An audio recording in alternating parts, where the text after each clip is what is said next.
Good evening, Mr. Walkers. You're at a very exciting part of the story now, don't you think? Vasily and Constantina have made up. Best friends, maybe? Mercy doesn't seem too disturbed by that possibility. Something put a little lead into Ellen's fists and feet. Turned that body into dead weight. But before it could do something about it, something sent the ship rocking very dangerously.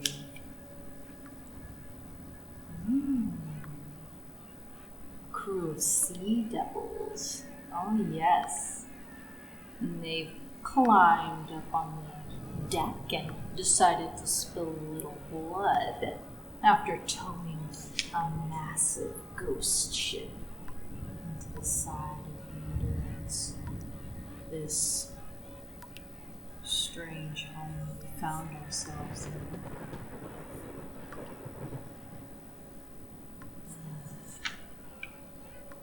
And Opal, my. She's just full of secrets, isn't she?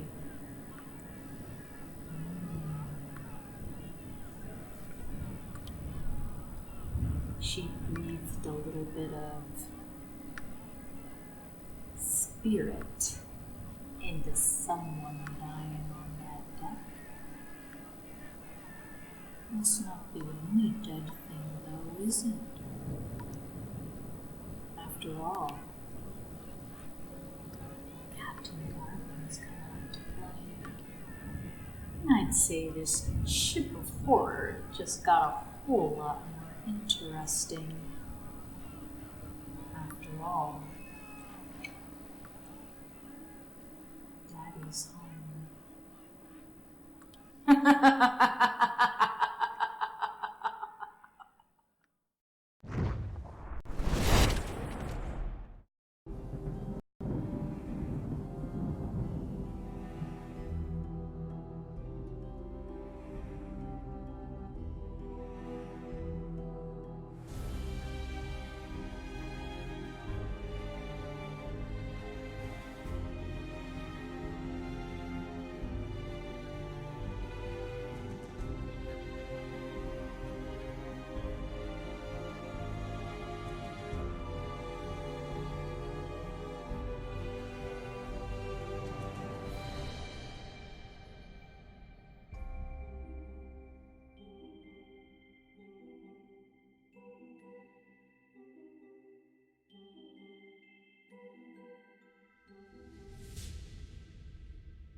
Time for another episode of Tales from the Mists. Hi, everyone. Yay! Good evening, Mistwalkers. Welcome to another spooky episode with your favorite spooky cast. With me today, 6 adventurers. We'll start with Lisa and introduce ourselves. I am Lisa Penrose, and I play your heart of the party, Mercy Albrecht, the Tiefling Storm Sorcerer. Okay, Kayla. Hi, I'm Kayla Klein, and I play your sweet baby wizard, Vasily. Ashley. Hi, I'm Ashley Warren, and I play Konstantina Avshalomov, the Vistana Bard. Adil. My name is Adil, and I play the warlock, Vargas Booty Juice Blackstone. Adil! There we go. I can't It's out of my system now. It's out of my system now. I'm done now. Honestly, it's going to be totally different for the podcast, so this is stream exclusive. Jen. Hi, my name is Jen Vaughn, and I play Opal Fan, a half-elf cleric on the Endurance. And Jason? I'm Jason Carl, and Sorry, Jason's frozen for me. Is he frozen for everybody? Yeah. Oh Yeah. no, what's happened? Because he's The a witch. adventure begins. Somebody save us. It's Ghost. can you guys not hear me? Oh, there you Oh, are. there we go. Gosh, you scared me. Okay, you were just frozen for a little bit, but I think you're coming back. All right. Good to go? You know what? We're going to roll with audio and see if your video catches up with you. So go ahead. Hi, I'm Jason Carl, and I'm playing the currently only semi-visible, sullen, surly half here, Enon, your halfling monk.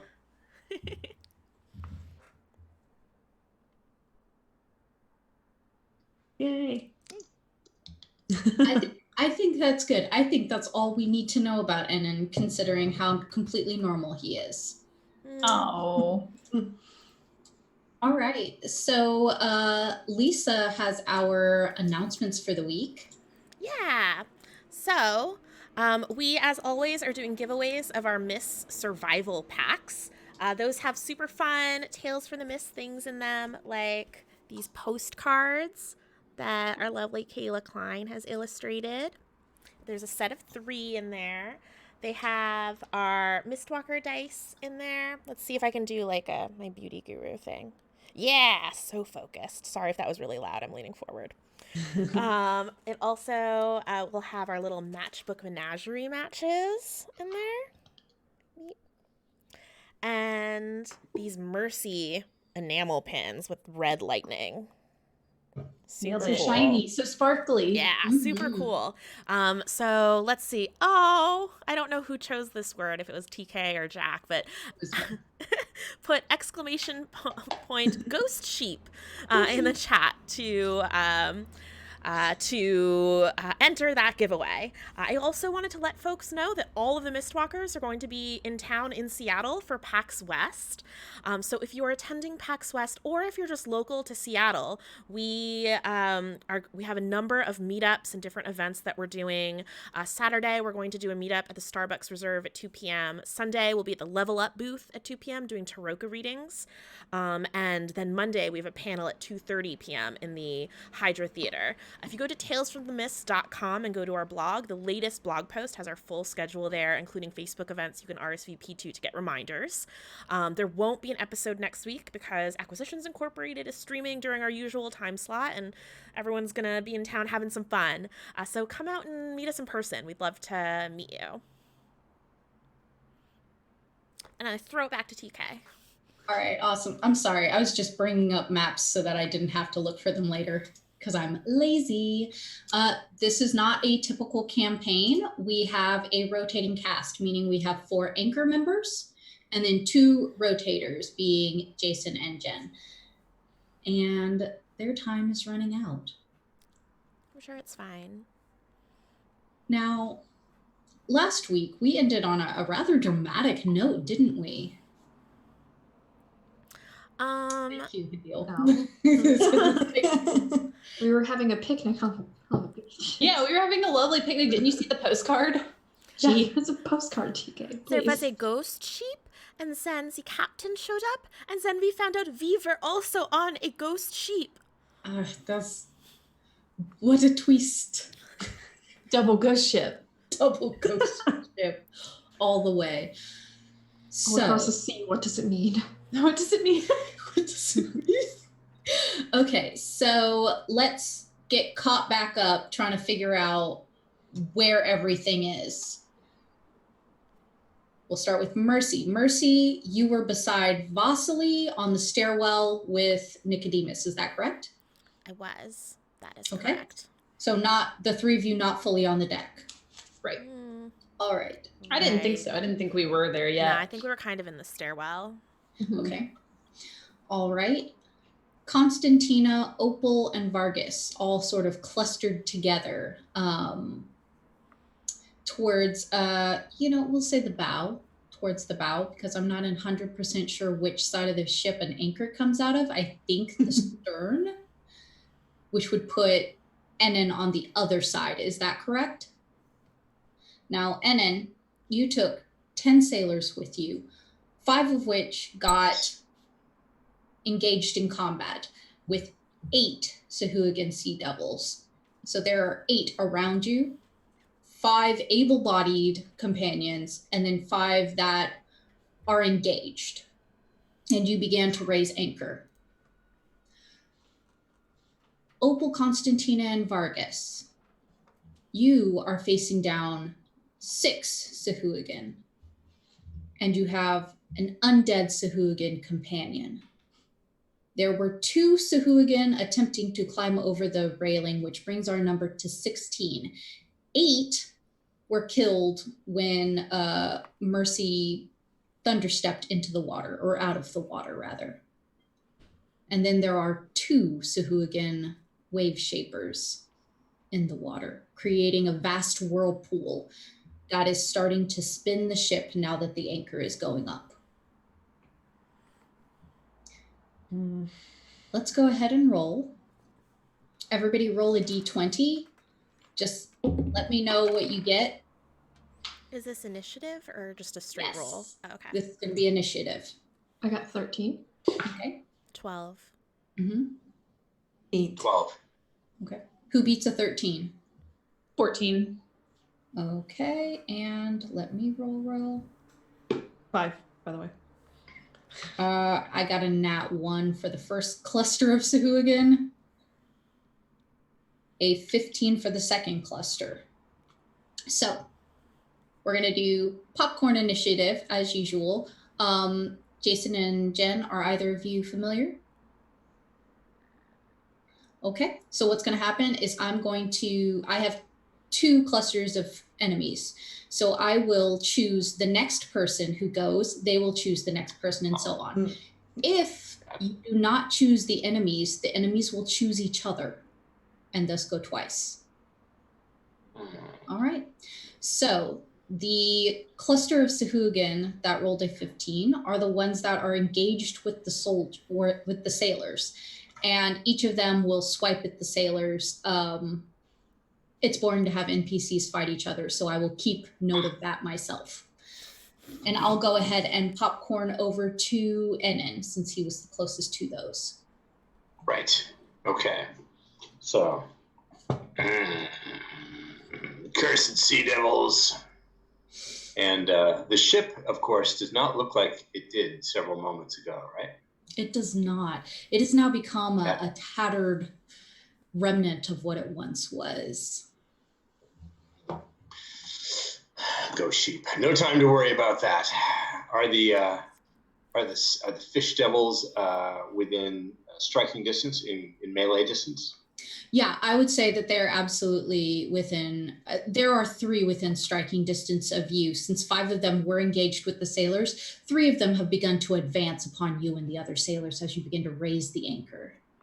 I'm going to hurl myself at the fish devils to give my men time to raise the anchor. My goal is to create an irresistible target. I'm going to get the crap beat out of me. Oh, absolutely. Yes, but that will give them time to raise the anchor meanwhile. So I'm going to, I'll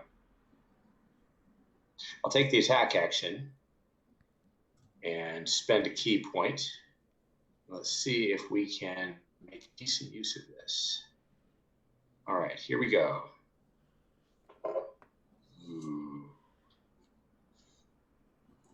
11. I think they're going to dodge out of my way. Let me take a look. Yes, you narrowly missed them. Stand still, you slimy devils. So, 2 of them use their tridents to sort of parry away from you and step to the side. What else would you like to do? I'll take 2 unarmed strikes as the bonus action since I spent the key for it. See if we can do any better on the follow-up. Here we go. This is the flurry of blows. 17 and 14. Both of those hit. Are you concentrating your blows on one Sahuagin, or are you... Just one. Whichever poked at me with his trident. Hecky, yeah.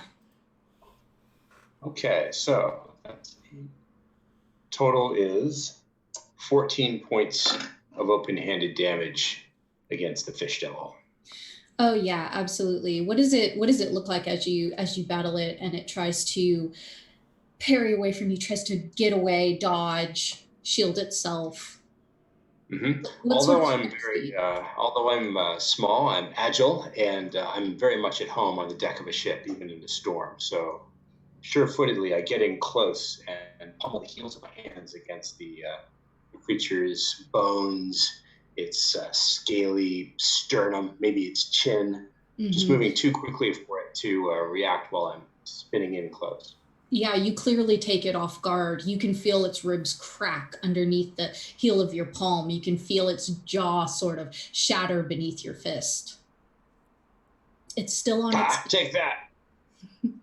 It does take that. Not again.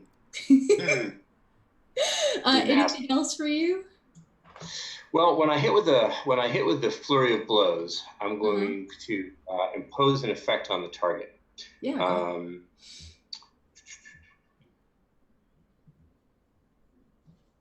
If it fails a dex saving throw at DC 12, I'll push it back 15 feet out of the fight. Okay, It'll have to close again if it wants to attack me. You said a dex saving throw? It's dex DC 12. You absolutely push it back. It stumbles back. Good riddance. Oh yeah, it rolled a 6, so no, I feel sorry for it a little. Well, I don't. Getting bullied. I'm glad that worked. I'm glad that worked. It could have easily gone very badly for me. Oh yes. Okay, who would you like to popcorn to? So if I understand the popcorn system, if I don't popcorn to the enemy, they will popcorn to themselves. And they'll attack twice. Yeah, only if there is a round where they have not been popcorn to at all. So one has already gone this round. Somebody has to choose me. But if it's like, oh, well, we're just going to tag our teammates, I can go 4 times if I want. That makes perfect sense. I think it's time for Mercy to get in on this action. Okay. So Mercy is in the stairwell. Did the captain walk past, or did he just appear on deck? He appeared on deck. To what you can perceive, he seemed to have appeared on deck. Now you know that there is another ladder on the other side of the ship, on the stern side. You're on the bow side, and it leads almost directly to his quarters. Okay. But you didn't see him come up those steps. You weren't looking either, though. So just the hallway, the stairwell around us has just abruptly changed. Yes, everything has changed. The paint that was so beautifully applied has seemed to peel off of the walls. It's not terribly unlike the aura that you feel when you activate your gravesite, but that must have already worn off, right? Vasily, something is happening. Are you doing this? And I'm going to look at Nicodemus accusingly. Nicodemus will look back at you and say, "Oh no, this is Father." Vasily? Don't look at me. This is the first time hearing of it. He's Master. We will talk about this later. Okay, but something has changed, and knowing now that Vasily's on her way to the deck, I will turn around and run up the stairs. Okay, yeah, absolutely. The stairs are maybe 10 feet from the bottom to the top. You still have 20 feet of movement and an attack or a bonus action. So I see Constantina, Opal, and Vargas surrounded by the Sahuagin. They're right where you left them. Okay. Then I am going to, I think, cast a Scorching Ray. And I will... I put my gauntlet forward, and a ball of flame appears and then splits into 3 and launches them at 3 of the Sahuagin. Awesome. Is that a ranged spell attack? It is. Awesome. So my first one is, it's a 17 on the die, plus 7, yes. 24. Mm-hmm. I'll just roll all my to hits first. Oh, yeah, a 19 absolutely. To hit, and a 9 to hit. That one probably won't. Yeah, two hit. Do you do your plus 7 to it, or? That was on the die, plus 7 to hit. So okay. 2 plus 7 is 9. Yeah, I was just wondering because you added it for the first one, so I was like, oh, okay. Yeah. All right. So the first hit will do 7 fire damage to one of the Sahuagin. And the other one will do 10 fire damage. Okay. Yeah. Both of the Sahuagin seem hurt by it, but it is the one that took the more powerful blast that sort of steps back. It forces it back a few steps. And then after having done that, Mercy will notice that there is an undead Sahuagin. And she'll say, "Oh no, it is sprouting for the sheep, and now there's one of these has risen. Oh, Des, please spare us!" And she's gonna fall to her knees and grab her rosary around her neck and just start praying. Mm-hmm. And then I will popcorn over to Opal.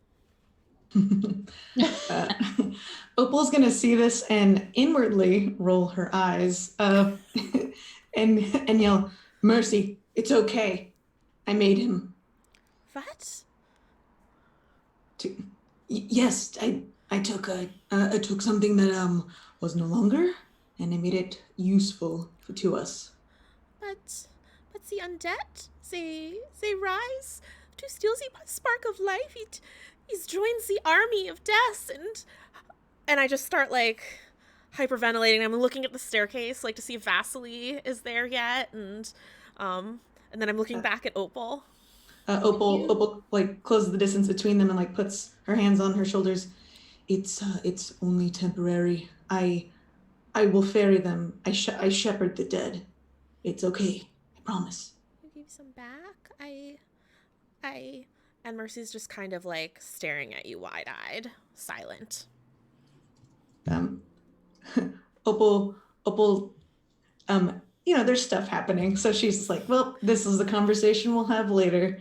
And she turns back towards Inan and another corpse he left. How good was that condition again? I heard his jaw was broken, but Well, I think his jaw is just sort of hanging by maybe some tendon and flesh, a few strings of sinew, but otherwise he's serviceable. Excellent. Okay, so Opal reaches into his mouth and pulls out his tongue along with the blood and leans into his mouth and blows. And you see like more gray dust and says, "Protect the tieflings." Oh no. He rises No, on the deck. Oh no, and no. Awesome. So picks up his trident and marches over to Mercy's side and holds the trident over her protectively. All right, and then Opal will popcorn over to one of the lesser Sahuagin on the ship that just climbed over. One of the 6 that climbed over the edge of the ship. Now, there were 2 that were attempting to climb over the ship, and since you're popcorning over to them, before I put them in initiative, I need to roll a wisdom saving throw for them to make sure that they are not taken by this ship's deathly aura.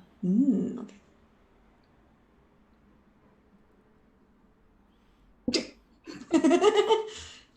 It's a good face, right? I told myself that I would use an electric dice roller today. I got a nat 1. I've just been rolling single digits since we started.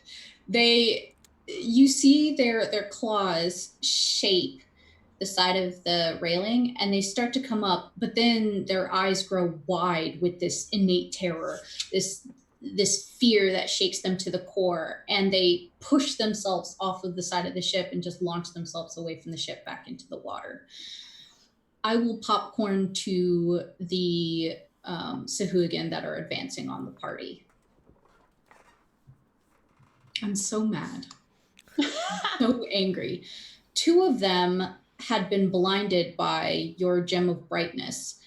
Do I need to roll again, or are they just blinded? That is a good question. Let me quickly click over to Gem of Brightness. They are blinded. Each creature in the cone must make a creative with the second. In the meantime, 2 of them will attack Vargas and Constantina. Oh, they're blinded for 1 minute. Oh, yeah. So 2 of them are blind. 2 of them are attacking Vargas and Constantina. They got with their spears and claws. So 1, and then since they get a multi-attack. All right, so they get you. One of them gets Vargas with a spear. Vargas, you're going to take 4 piercing damage. And then the other one bites onto Constantina's shoulder as it gets in close with her. And Constantina, you're going to take 3 piercing damage. I don't understand how it got me because I have 420 armor class, so interested. I allowed it to. That's how. I cheated. It was me. The last 2 will turn on Mercy and attack her, but the Sahuagin that had been holding its action to protect Mercy will try to intercept them. Excellent.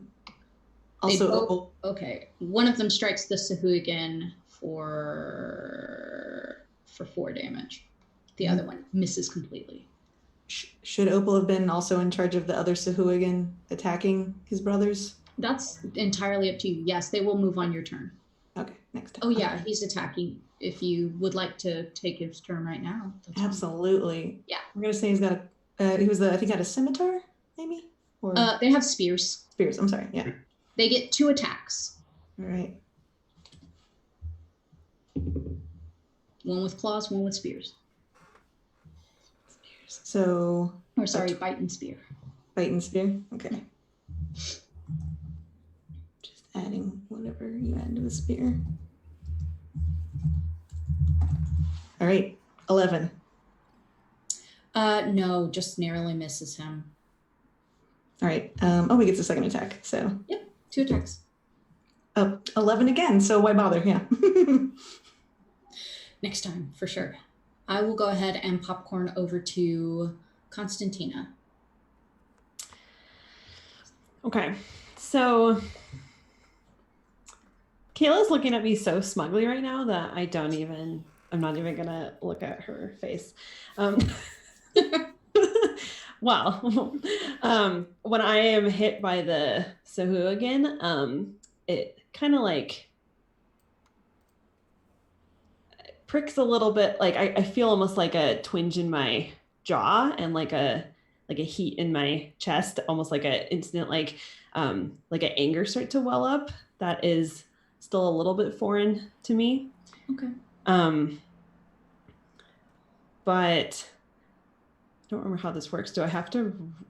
You can roll for a charisma saving throw, DC 18. Oh, or Jesus. you can auto fail. I want to roll. I'm not necessarily choosing to transition. It's just that. Yeah, because technically it's when you take 10 or more points of damage. Oh, it is? Mm-hmm. Can it be that I just I'm aware that I'm starting to feel like that? Absolutely. But maybe if you're feeling the spirit move you. I understand. Yep.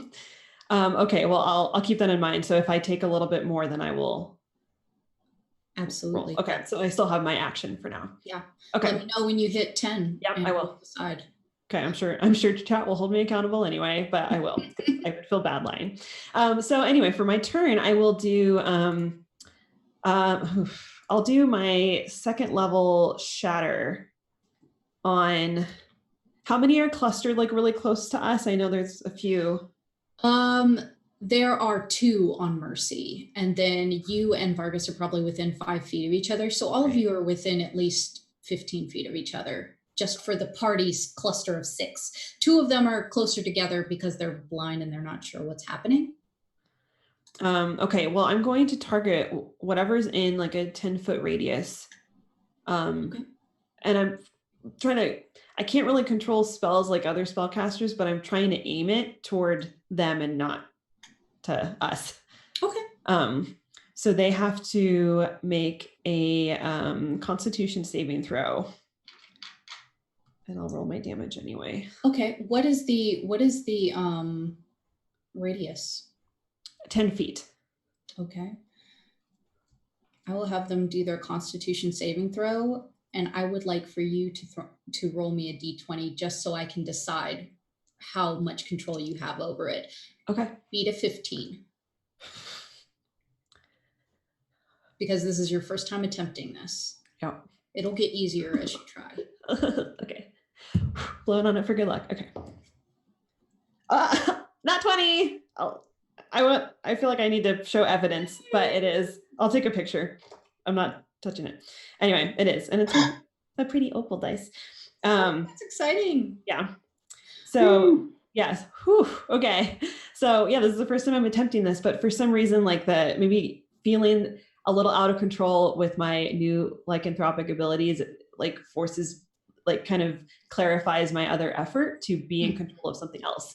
So I am trying to wield this thunder damage toward the enemies and not toward my friends. Okay. Yeah, so I will roll. So they have to pass a 15 Constitution save. Okay. And you said you were targeting 4 or 6? Well, I guess whatever's. I'll do 4. Okay. 2 of them fail. Okay. So I rolled 11 thunder damage. So the ones that fail take 5, and the ones that fail take the full 11, and the ones that succeeded take 5. Okay. Mercy has already softened them up considerably for you with her firebolts. So describe what this looks like when 2 of them die. Yeah, so I send out this wave of thunder, and it kind of like catches them in this like this almost like a sound boom, and they kind of like crumple from within. I like to think that it kind of breaks whatever bone structures like within their jelly. Oh yeah, and one of them was still on fire, so you actually see several like a shower of ash as that one crumples in on itself. Nice. Amazing. Who would you like to popcorn to? Unless you're gonna, do you have a bonus action? I would like to use my bardic inspiration on Vargas, who I would like to also popcorn to. All right. It may. This hooligan, he got me with a spear, right? Yes. Is he close enough for me to grab? Oh yeah. All right, I'm gonna grab onto him, and I'm gonna cast Vampiric Touch. So I need to make. Okay, so you see how this works. I've only done this like once. Okay, yeah, so I have to roll d20. So on a hit, the target takes 3d6 necrotic damage, and I regain hit points equal to half the amount of necrotic damage dealt. Okay, go ahead. 15? Yes. Okay, 3d6. So 10 necrotic damage. Oh my gosh. Okay, well. And then I regain 5 health. Explain what that looks like. Did he die? Oh yeah. I'd like to think that like Vampiric Touch is, I don't know how to like describe it, but like when I grab onto this hooligan, like he drains of color, and you can like see his like blood vessels like enlarge, and he just like his arm just like rots away, like he just rots away, like decomposes super fast. Yeah, as you're doing that, Opal, if you look at Vargas while this is happening, what you see is a ghostly woman with her hands on the bottoms of Vargas's elbows, and she glows a little. And then you see like this essence of spectral life force eking out of this Sahuagin and into Vargas's breath. Nobody else sees it, but you do. Another similarity with the boy. All right. Who would you like to popcorn over to, Vargas? Let's see. I think Vasily hasn't gone, right? No. Right. You are correct. Stop attacking me. Vasily can go. Okay, well, I was still in the stairs with Nicodemus, correct? You are still in the stairs with Okay. Nicodemus. So I kind of like the whole time everybody's being like really cool and attacking things and killing them, my head's like peeking up out of the stairs. And then I want to like pull back down into the stairs and grab Nicodemus by the scruff of the feathers again and ask him, just slam him against the wall and be like, what is going on? What is going on? Well, it seems that there's some invaders on board. Should we fight them? No, what is going on with the I just like poke him in the chest really hard and I'm like, who is father? What is going on? Why are we on a ghost ship? You did not tell me any of this. Oh, it's father's ship. Oh, you didn't ask. I don't think I need to ask, are you putting us onto a ghost ship? That should just be common courtesy. Didn't I teach you anything? Well, I don't think I should have to ask for sweets, but here we are, Mother. Okay, what do we need to do to get off this ship? Is this ship going to completely crumble? What's going on here? Well, no. As long as, I suppose as long as all of the enemies are off of the ship and it doesn't sink, it should be fine. Oh, so does this happen every day? We need to make sure all these things aren't on here. Oh, not every day, just when the ship is in danger of sinking or if there's a mutiny or someone dies. That's a lot. That sounds like every day. What are your days like, Mother? A lot like that. And I want to go ahead and cast Sanctuary on him. Aw. He will squawk appreciatively. How did I just like Oh, Kayla, how does it sound? sounds gross. And that's my action, and my bonus action was spent screaming at him. So is anybody left, or was I the last one? You are technically the last one. Okay. The ship will be taking a lair action after you. Oh, okay. So do I get the option of popcorning to anyone, or does it just go straight to the ship? It'll go straight to the ship. Okay. I'm done. I'm going to kind of stay in the stairwell because I know everyone is far more capable of taking care of themselves than I am, and I'm good. I would like for you to roll me a perception check just real quick. Mercy, I will say, actually, Mercy, I'll save this. Never mind. Oh, that was bad. That is a 4 + 2, so 6. Seems fine. Everything's fine. It's great. Mercy, Vargas, and Opal, you three notice a pulse out from this man who has been not quite dancing on the deck, but sort of merrily walking to and fro, sort of like a tiger that's been released from its cage. It's not sure who it should maul for first. And there's a pulse that goes out, and you can see each of the Sahuagin give a visible shudder. And let me just roll something real quick.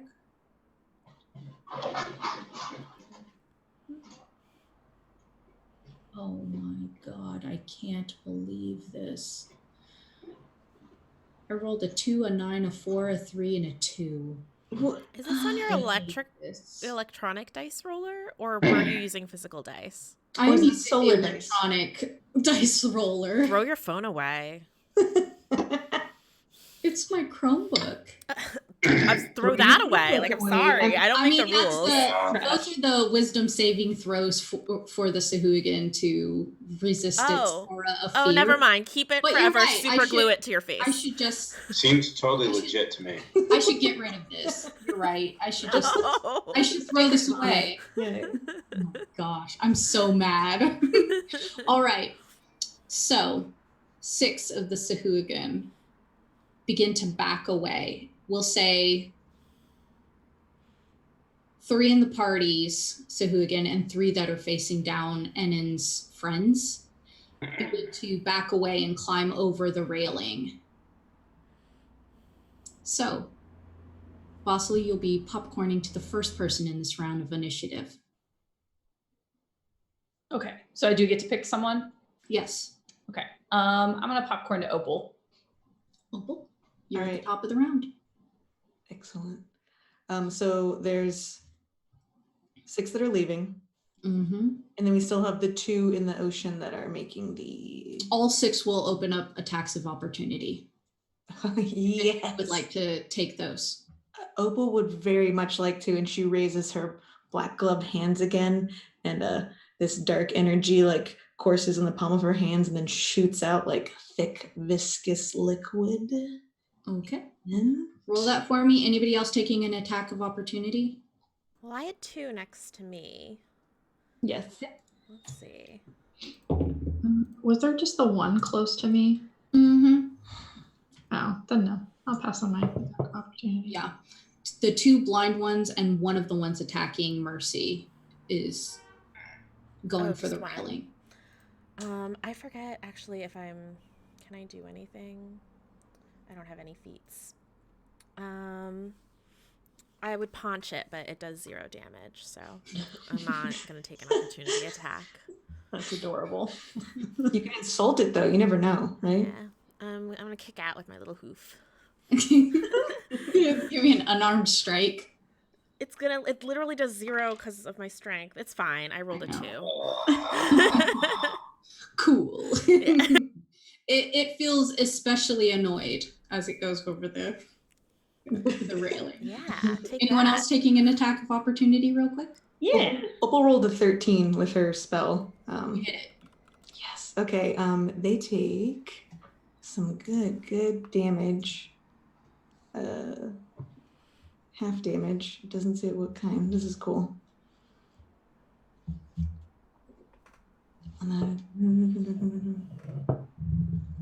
They have no resistances. They have no resistances. Okay, it takes 8 damage. Okay. Ooh, that's rough. It limps to the railing. Come back and I'll finish the job. Nice. And actually, those 2, one of the Sahuagin that is killing its brothers will take an attack too. Cool. It's gonna. They're gonna do it. It hits. It spears it as it goes over the railing. Right in the butt crack. Yeah, sure. You guided it with your mind. Is there anything else you'd like to do, Opal? Opal's just gonna cast a quick glance over to Mercy and make sure that she's okay. Okay. Mercy is flailing and kicking and screaming, you get away from me! From the undead Sahuagin. Yeah, those 2 undead Sahuagin wait for your orders, Opal. Yeah. The one that's protecting her is just not gonna say anything. He's still just like, yeah, holding that spear, like kind of like in a yeah. It's a start screen. Yeah. Like a luchador, like I'm ready. Okay, who would you like to popcorn to? A popcorn to Constantina. Okay, so are they all retreating, or like what's still around? We're still in hanging out with you. Okay. One on Vargas, one on Mercy. Right. Okay. I'm going to don't have a whole lot of spell slots. I will try to do Dissonant Whispers at level 1.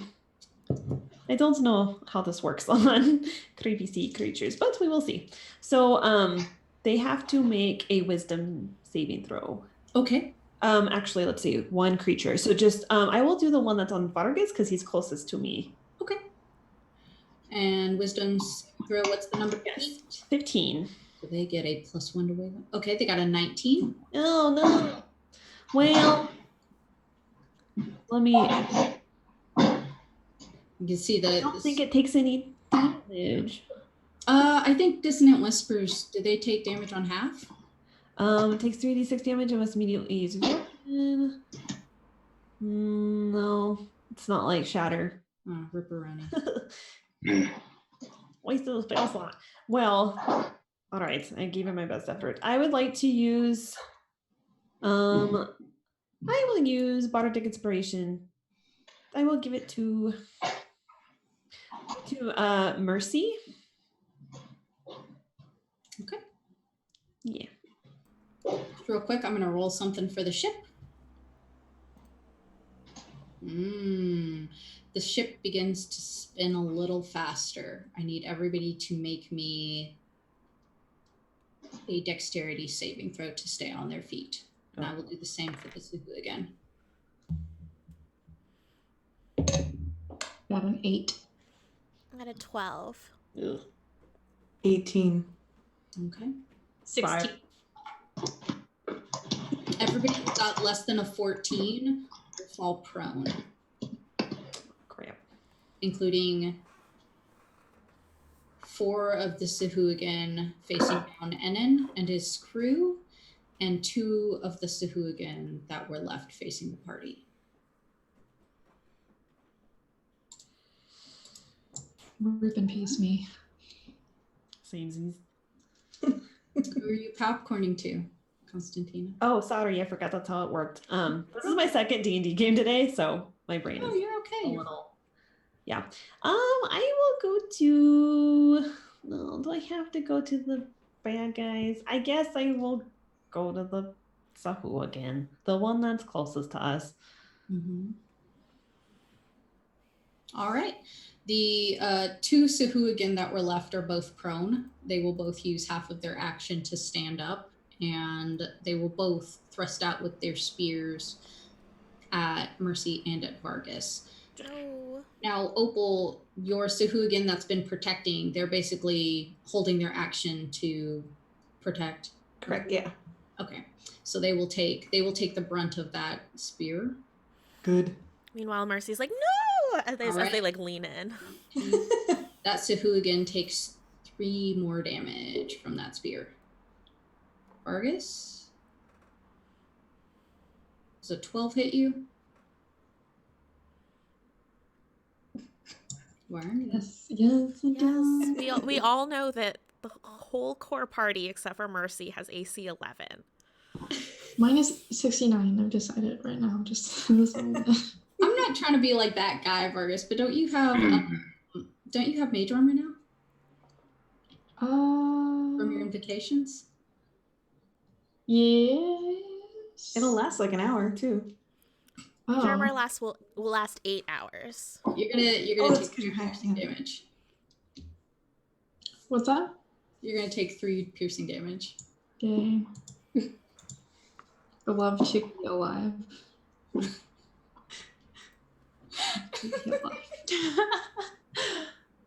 All right, I'm gonna go ahead and popcorn to the Sahuagin that were on Enon's side. 4 of them are prone. They will stand up. And one of them was left whenever actually one of them wasn't left. You killed one. 2 of them jumped over the side. So 4 of them are engaged with the other sailors, and they will continue to fight those sailors. All right, and then I will popcorn to Enon. Get away from my sea dogs, you fish devils. Yeah. Enon does something strange. Instead of wading into combat again with his open fists, he instead pushes up his sleeve. If you recall, he has tattoos all over his body, various creatures from the natural world, and he is going to summon one of the beasts. Okay, you're going to spend your inspiration? Tattoo. All right. That's how we'll spend it. Is that choice or random? It is random. You're going to roll me a D6 or a D8? Yeah, it's a D8. Okay. Let me know what you do. Won't this be interesting? This is a 7, which is the crocodile. No. That's a good one. This should be amusing. Very cool. So, the tattoo on my upper arm is, of course, a scaly crocodile from some distant swampy land elsewhere in Ravenloft.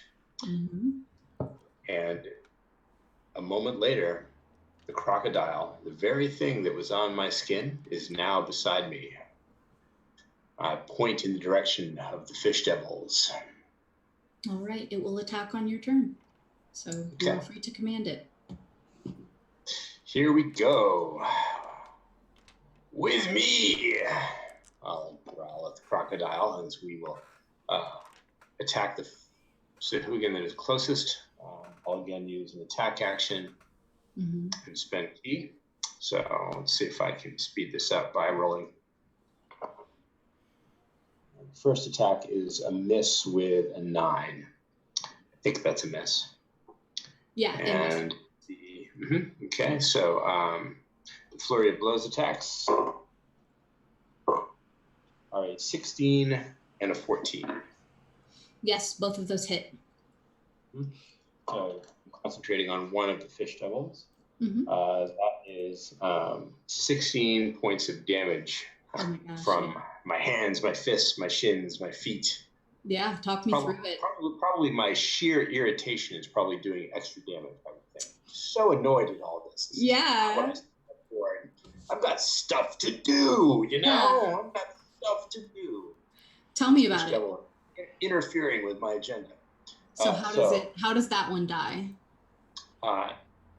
Every bone that I can reach, its shins, its arms, its ribs, its windpipe, we're going to break 1, 2, 3, 4 as I use my body as a weapon to snap its bones right there on the deck. Perfect. Yes. The crocodile.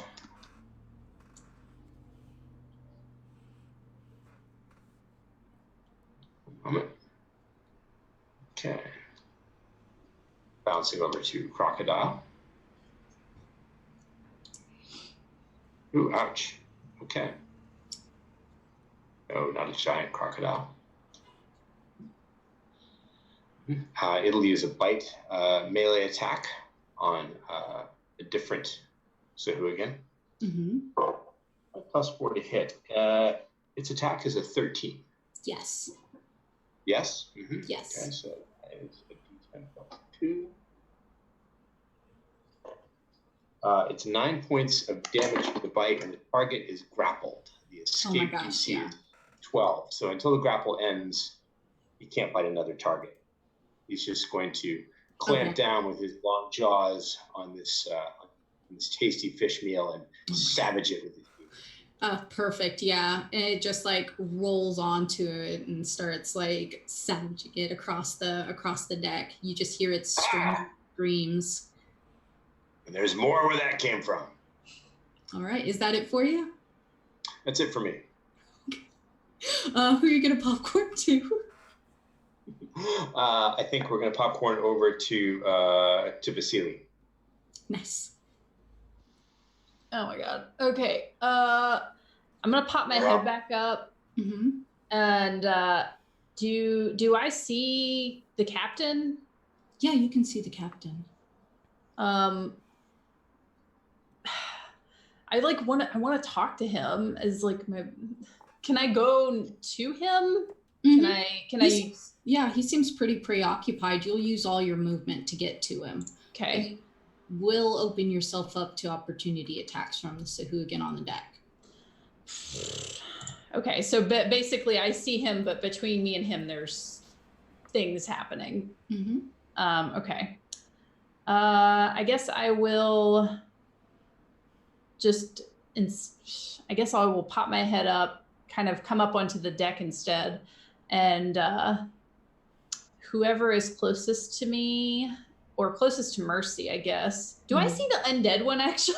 There's an undead one and a live Sahuagin next to me.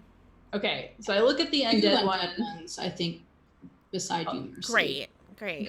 Fantastic. Cool. So I look and there's like 2 undead ones, and then I look over at Opal, and then I look back over there and just kind of shake my head and run up, and I want to cast Lightning Lure on the alive one. Okay, go ahead.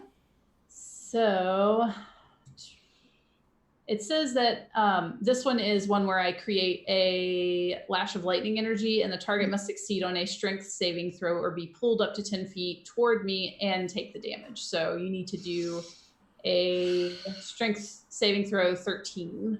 I just rolled it. Okay. I want you to guess what I got. 1. I sure did.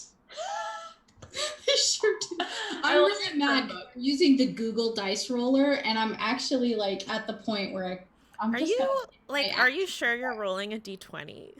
Is this like a D6 that you're rolling Let here? me show you. Like, can you see? I asked if you were just flipping a coin. I was like, Can you see? Oh, No. can you see it? Oh, I do see a d20. Yeah, a d20 shape. Yeah, it's a D20. It's got a 1 on it. I'm mad. I'm gonna get my real dice. Okay, well, it's 2d8 damage, and I'm using my fancy shiny dice. That's Level up dice would never do this to me. so that is 7 lightning damage. So mad. So I basically throw out, like I always picture this lightning lure like that, the lightning whip that guy has in like what is that, the second or third Iron Man movie? Oh yeah, the second one. It's like whipping out and. All right, Whiplash is his name, I believe. Yeah. Describe it to me. So she just kind of like, as she's coming up on the ship, reaches in and pulls out a handle that looks like a lightsaber or something, and just like whips it out, and lightning comes out and lashes around his neck and just like electrocutes him. I will give you inspiration right this moment if you tell me that she does like the Kylo Ren pose. Oh yeah, you know she's just hell yeah. Yeah, absolutely. Inspiration. There you go. Yay! So dumb. Thank you for being willing to demean yourself for my entertainment. You're welcome. I will popcorn to Mercy. Yay. Mercy has been like panicking with all the undead Sahuagin. I'm and sorry, the others. that live Sahuagin is dead if that was not clear. It Oh. is dead. Yay! Thank you, Vasily! Mercy cries. And then she kind of like looks at the 2 undead Sahuagin around her. I forgot that I had Levitate up when we ended the game last week. So Mercy's just gonna be like, get away from me! And she like curls up into a ball and like rises up. Or maybe she'll kick off the ground if I can and kind of float over to around. I guess she's kind of above where like Enin and the crocodile and all of those Sahuagin are. How many Sahuagin are still around the crew in Enin? 3. And then there's one on Vargas. Yes, I don't think the one on Vargas is dead. Yeah, it is not dead because Dissonant Whispers, unfortunately, did not make it. Okay. But yes, it is alive, so there are 4 Sahuagin on deck. All right. So she's kind of like tumbling through the air, ending up around near where Enin is. She's like floating above him, maybe like, well, floating above the Sahuagin, maybe 10 feet. Enin's a little bit below that. Sorry, cat swipe. And she's going to, I guess, cast a lightning bolt. She'll like rub her hands together, hold her gauntlet out, and go bang in the direction of Vargas's Sahuagin. And so that one needs to make a dexterity saving throw. Nice. DC 15. Oh, I almost clicked this electronic dice roller again. No, you failed me for the last time, dice roller. Okay, I'm gonna use the one you gave me.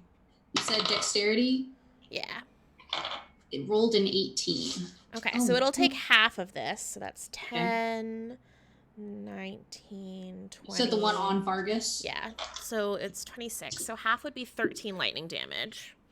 And then underneath Mercy, like as she casts the lightning bolt, little ripples of like red static electricity fall off of her and kind of, I don't know if this is how electricity works, but whatever, kind of like rains down, and will also strike the Sahuagin beneath her because she is 10 feet above them. Okay. And in short, so he's like 12 feet below her, so he's fine. So they will all take 3 lightning damage. Okay, that's fine. Okay. First of all, describe what it looks like when you have killed the one that was on Vargas with this red lightning. I imagine so this red lightning bolt streaks through the air where Mercy is, and strikes the Sahuagin in front of Vargas, and it like ripples across its entire body, and then its eyes like glow red for a second, and then its body just drops. Yeah, absolutely. And it's just a smoking husk at Vargas's feet. Yeah. Whoa, there's something you don't see every day. All right, who are you popcorning to, Mercy? Oh, I think everyone has gone except for, has Vargas gone again? Did you go again, Hadil? And I think all of the Sahuagin have gone. So past to Vargas. Okay, so there's one Sahuagin left, or two? There are two left that are engaged with Enon beneath Mercy. Okay. I will send an Eldritch Blast toward towards them. I think I have 2 beams. Yeah, 2 beams, so I'll roll for that. Do it. Where do the beams come from? Oh, good question. Never thought about that. Do I have Bardic Inspiration still? Yeah. Okay, that means I get to roll twice. No. No. I think you can add a D. It's 1d8 1d8. Whoa. that you can add to an ability check, an attack roll, or a saving throw. Let's do. Okay.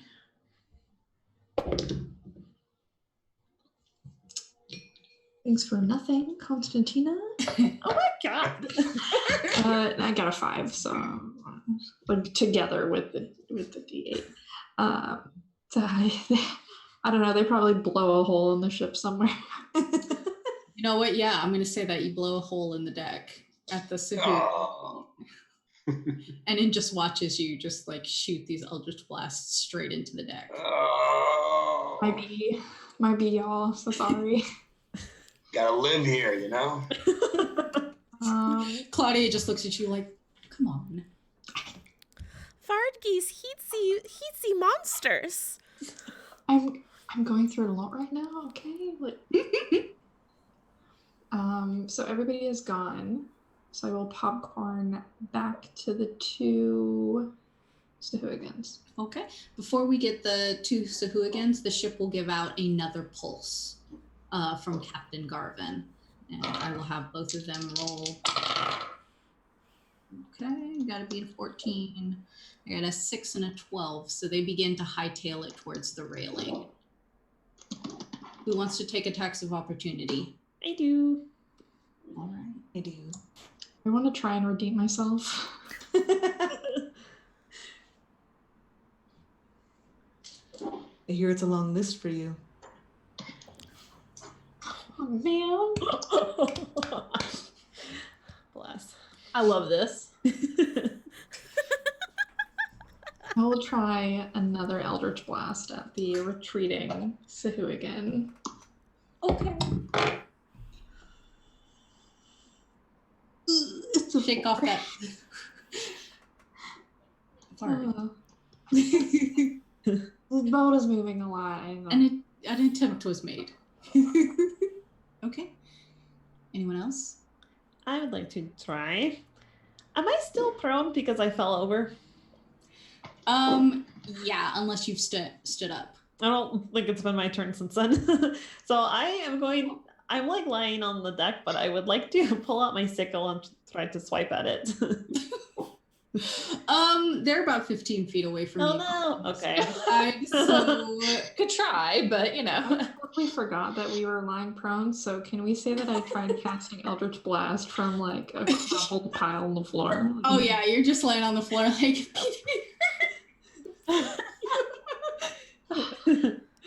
Yeah. I'm mad. Okay. Opal, did you want to give it a shot? If they're 15 feet away, she'll just let them run away. Okay, yeah, they make it over the railing and they just leap into the sea. Tomorrow. All right. The ship continues to spin, but after a few minutes, starts to slow. The clouds begin to break, and the moon comes out onto the deck of the ship. The other ship, the derelict that crashed into the side, it remains there, abandoned by the sea devils. Opal's gonna turn to Enon and say, "Which one is your favorite?" And look at his dead men. My favorite. Or useful, I don't care. I will cast my gaze at the deck and look at the carnage wrought by the attackers. Is there anyone who is an officer, the mate, the gunner, the navigator, the carpenter, anybody like that, or are they all sea dogs and sailors? They're all sea dogs and sailors. This deck is curiously absent of officers. Opal, Time is running out. It's not mine to choose life and death. Opal takes out a red glove, throws it up, and then like watches where it lands, and then walks over to that soldier or sea dog, puts on the red glove, and holds her hand around its neck, and just goes, "Breathe," as she revivifies this one. No! Mercy just runs over and is like, no, you don't understand. You are adding to Death's armies, and they belong in the Grey Realm, and they're going to steal the spark of life from my friends. And she starts crying. Why are you doing these? Spark of life. We sent many to Death's army. Opal still has her hand around this guy's neck though, like looking at Mercy, looking back down, like, should I? Yeah, if you're gonna do it, do it. But no. He's already breathing, but I just meant like, will she kill him again or kill him now? We have sent many to the army, Mercy. We have a lot of work to do with the rest of these bodies to make sure that they go where they're supposed to. If we could bring one back, that's my job. Wait, what's happening? I think I might have been confused. Is these like before Vissot's funds? And she points at the Sahu again. Opal's like, no, he's breathing regular life. He's not undead. Okay, Zen. And she just walks away. Yeah. Opal takes her like strained hand off of his neck. Okay. And then, you people have weird priorities. we cannot judge, Annan. We have been here for quite a while ourselves.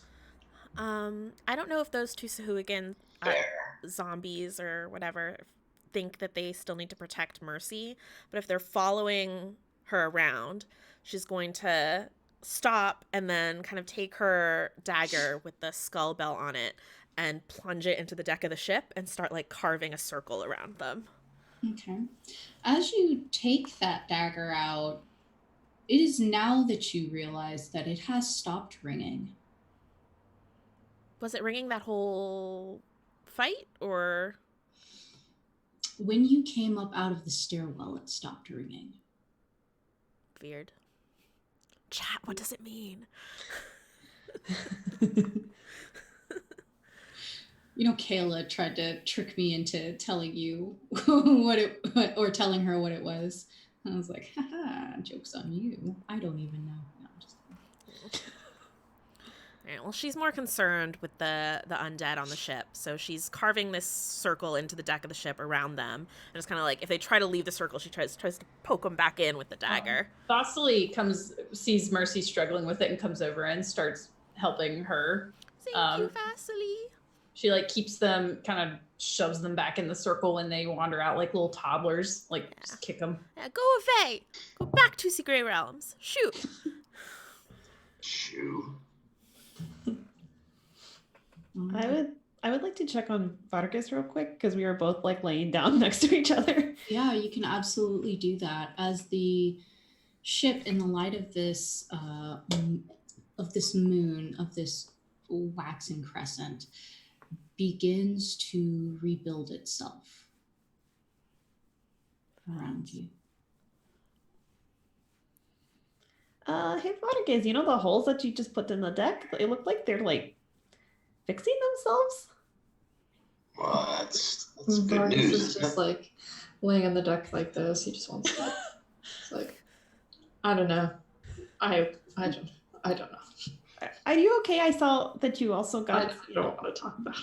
Oh, okay, I'm like checking Vargas anyway. I'm Okay. like squeezing the shoulders and just like looking for like any gaping wounds. Mercy and Opal, as Constantina checks Vargas for gaping wounds, and he lies pitifully on the deck of this ship. You see that there is the spectral form of a woman at his shoulder who's tugging at his suit jacket, trying to get him up off of the deck as well. She looks panicked. Mercy, you've seen her before. You've had tea with her. Oh, she's back. And she kind of looks at the Sahuagin to see that they're like standing in the circle. She'll be like, stay. And then To see the circle as the deck is starting to rebuild itself. Oh no, where's it going? But she is excited to see this woman again. And so she'll walk over to Vargas's side and like be waving. Hello. Opal tells the Sahuagin to stay in the no circle that's there, no longer there, and walks over.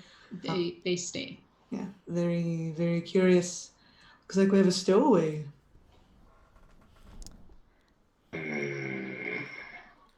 Now, when this woman sees you, Mercy and Opal, she will look back and forth to either one of you. And to Mercy, she'll give like the smallest smile. But to Opal, she sort of tilts her chin a little imperiously. Would you like to roll insight on that, Opal? Absolutely. 25. Ooh. She knows. Opal just crosses her arms in the full light of the moon and just raises an eyebrow. You're an awful long way from home, aren't you? Aren't we all? We're at the sea. She's talking to us. My name's Mercy. Hello. One moment, little one. Where is your shepherd?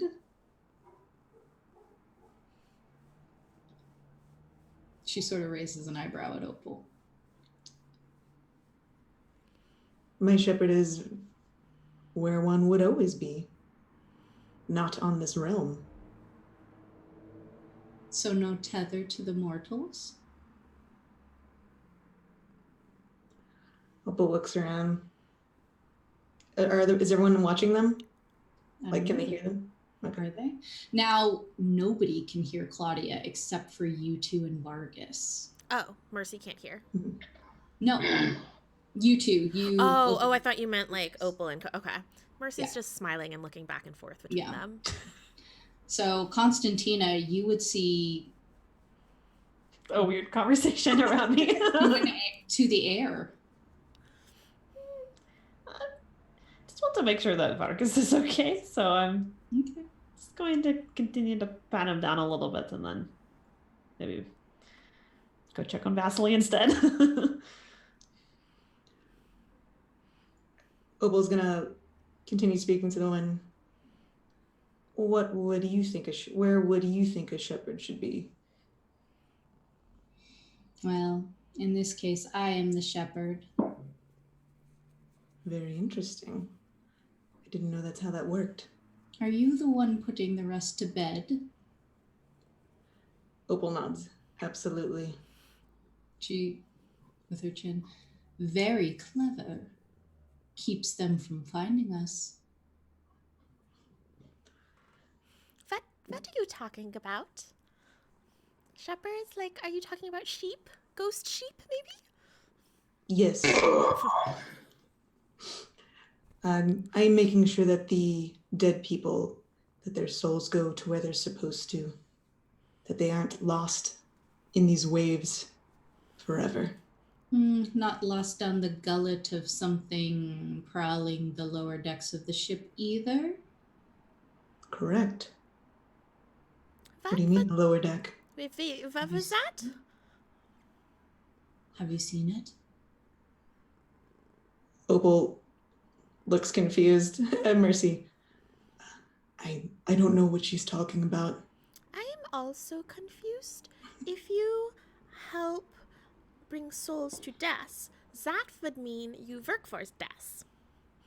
But that couldn't be, because then you would be a member of Death's army, and would steal the spark of life. I don't steal anything. I maintain a balance. As the two of you talk, she becomes more and more panicked. So it's still here. What's still here? There is something that will devour us, given the chance. What? Is there anything you know that we could do? Like a roadmap? Whatever a road is? No. A tip, a trick? It seems that the spirits sleeping kept them safe, but if they're awake now, I don't know where it is. So we have to go on a hunt. I can't be here. And she sort of steps back from you and begins to dissolve into this spectral mist that goes up and into Vargas's pocket. Come back. I still want to know your name. Opal's going to, is Vargas still on the ground being patted down by... Yes. Cousin? And Okay. could hear and see all of the conversation, not that you know. Yeah. Well, Opal's just going to reach down and grab Vargas by the lapels of his vest, right? Yeah. And pull him straight up. Who was that? No, Do don't my tell feet him. barely Don't tell touch him. the deck? Like, do they, like my toes, basically? Mercy kind of does this with her hand and whispers into Opal's ear, "No, don't tell him, Vargas. He's afraid of ghosts." He has to know. I'm sorry, Vargas. I tried to protect you. What do I have to know? There's a spirit of some kind all around you. Haunting you, one would say. I'm I've sorry I noticed. lied to you, Vargas. Opal puts him down. Ooh. Vargas, Yes. this isn't Mercy. I need you to roll deception again. Versus Opal's insight. Oh. Hold on. Okay, this will be fine. This will be fine. I think you have like a plus 12 to deception, so. It's like 24. A 10.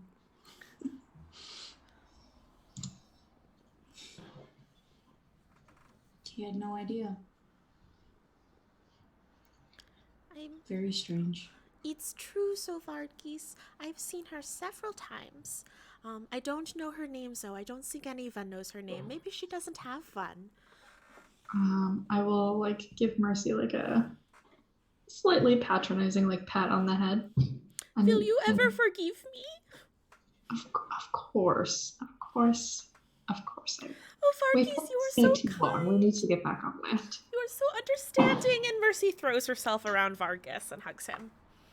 I will pat Mercy's back and then just give the shittiest look to Opal.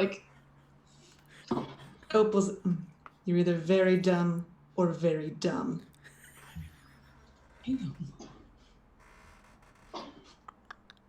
All the sick burns tonight. Oh I my can't. god. I I'm didn't know reading Opal could sick do burns on fire mug. damage. Jeez. Perfect. So, as the ship begins to put itself back together and the clouds break and the sailors begin to guide the Endurance away from the derelict, you see that the Lutia Bazaar is broken up. They've scattered to the winds already. And it's just you, open water, and a quiet moon. Captain Gordon has resumed his mortal facade and is beginning to descend the stairs towards his cabins. How close am I to Vasily right now? I don't know. Are you still being held aloft by the Amazonian Opal? Opal put him down. Okay. I was just making sure. And dusted him off Just Wonder Woman holds him up for the entirety of the voyage. Yeah, I deserve it. It's true. Yeah. Yeah, Vasili's just probably close by. Her back's just to you because she's like still trying to keep the slide like in that area. Oh, because I wanted to be like, so you and that guy made that thing? Oh my god. My standards were low. Vasily ignores you completely and notices that Captain Garvin is walking away, and she looks around for Nicodemus and doesn't see him and goes, "Number 5. Where? Yeah. You don't hear anything. Okay. She stomps off after Captain Garvin. She's gonna follow him. Silence my phone. All right, you stomp off after Captain Garvis, who is not. He's not walking particularly fast with long strides or anything. As you get closer to him, you see that he's a man in like a dark wool jacket. He has longer sideburns going into some not terribly unattractive stubble, late 50s, silver brushed into the temples. I just kind of like walk up behind him and clear my throat very loudly. He will sort of start and look over his shoulders and then look past you and Enon, brilliant work. Sir. Have you seen Brummett? Sir, I haven't seen Brummett, Ralphio, Peregrine, Dorvid. We need to take a census of the crew. I don't know who's living and who's dead. I trust you to get right on that. Have you seen Nico? I mean, not lately. I'll find him. Boy's always up to mischief. Probably in his laboratory. He loves that laboratory. As you say, sir. Excuse me. I'm sorry. Are the passenger cabins compromised? Do you need somebody to escort you back? No. First of all, who are you? Why have you claimed one of my creations as your own? That's not fair. That's not right. And I'm very irritated right now, and I don't like being irritated. It makes me a little frantic, which is not what I like to be. So what is going on? I am truly sorry for offending you. Is there any way I can make it right? And he'll sort of reach for your hand. She kind of like flinches back and she's dinner in my cabin, perhaps. No. Your cabin. No. I see. I whistle from across the deck. Dinner in his cabin. Sure, you could do that. That's fine. I will. If you, okay. You need to explain to me who you are, what is up with the ship, and what you're doing with my creation. Why is he here? Why is he calling you father? Nico. Yes. Such a pleasant boy. That is unfortunately mine. Enthusiastic, but... Well, some of it, I messed up a little bit when I made him. We all make mistakes. Why are you claiming him? What is going on here? A claim... My dear miss, I'm sorry, your name? Vasily. Miss Vasily. Vasily, is that the full name? Is that not a pet name? Well, what does your husband call you? I don't have a husband. It's just Vasily. Oh, my mistake. Terribly sorry. Miss Vasily, I assure you that I mean no harm to the boy. I've merely adopted him as my son and the heir to all that I have in this world, which unfortunately only amounts to this ship. This cursed ship. Well, it is the only home I have, so I suppose it will have to do. I mean, I would never consider this ship or my adopted son to be mistakes, but I understand why somebody so preoccupied with her appearance would think that. Whoa. Vasily is very speechless right now, and she just kind of like straightens up and just turns around and walks away. Tell Nico that I said hello. I will not. She shouts over her shoulder and just keeps walking, and basically is just like making a beeline for the side of the ship and is intending to try and walk off the side of it. Just keep going. This place sucks. So, anyone else? On the deck of the ship, Mercy, when Vasily like left the undead Sahuagin alone, she like walks over and she's kind of looking at the deck and noticing the circle has disappeared, but it seems to be working. And she'll start getting all of the bodies of the crew that had died and kind of piling them all together. Hey, what are you doing? Don't touch them. Oh, don't worry. This is a ritual. What kind of ritual? One that will protect all of us. It is part of my practice for the eternal order. Mercy, we haven't been introduced. Oh yeah. You are small. Yeah. I'm Enon. This is my crocodile. Who exactly are you? My name is Mercy Albrecht. And she'll put a hand out to shake yours, and it's like her skin is pale white and she's got like claws at the end of her fingers.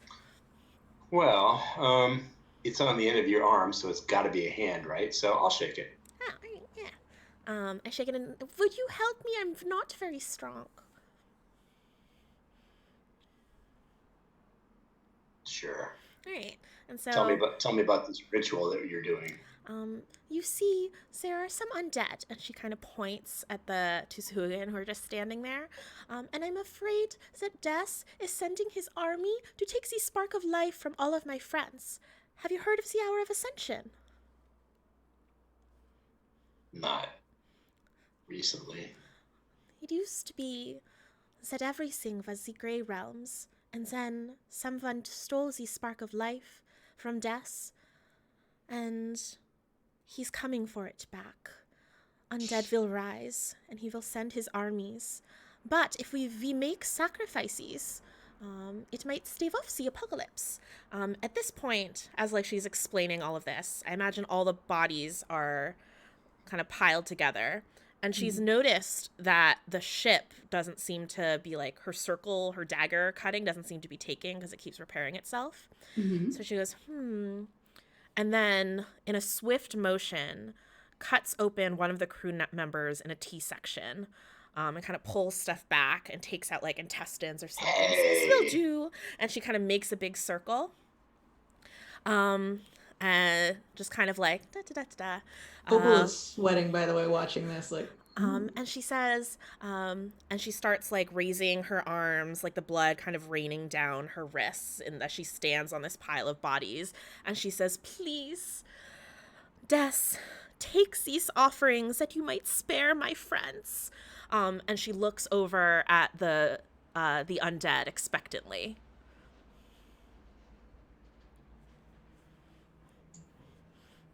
Maybe I haven't sacrificed enough people. They are still here.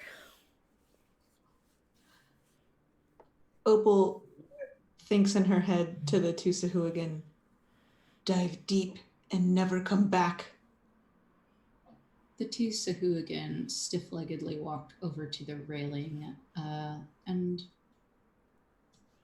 stiffly bend over the railing and fall into the sea. Oh, Annie, it worked. And like covered in blood, she like picks Enon up and like hugs him so close, and she's just like running around. Oh, I only have the one. It needed to be washed. You do have smear stuff on it. Yeah, not Thursday yet, though. It's not Thursday. Oh. Opal, I'm very sorry. I know you made some, but they were dangerous. But you see, Des accepted these sparks of life instead, and so we are all safe. You are welcome. We're not safe. There's something else aboard this ship. Exactly, and I'm a little distracted. Enin, we should speak to the captain. You really think that's a great idea? I mean, okay, you don't have to. I need to speak to him. I'm with you. Let's do it. Let's get this over with. I'm not going to twist your arm off. I can do it then. Yeah, I know. We've had this conversation. We walk over to the captain. Excuse us, sir. Yeah, you catch the captain as he's midway down the stairs towards his cabin, and he turns around and looks and Enin, Dr. Opal. We have some questions for you. Maybe you'd like to speak somewhere else, like your cabin? Oh, I would love to speak with you in my cabin, Doctor. Oh, good. Is Enid coming too? Yes, of course. And Opal would like to maybe roll for insight on the captain. He seemed really excited. Yeah, he sort of gives a cursory glance at Enid and is sort of like, oh, this is business, isn't it? I'm afraid so, sir. All I ever do is work. All right. Opal just shakes her head. I would pick you apart.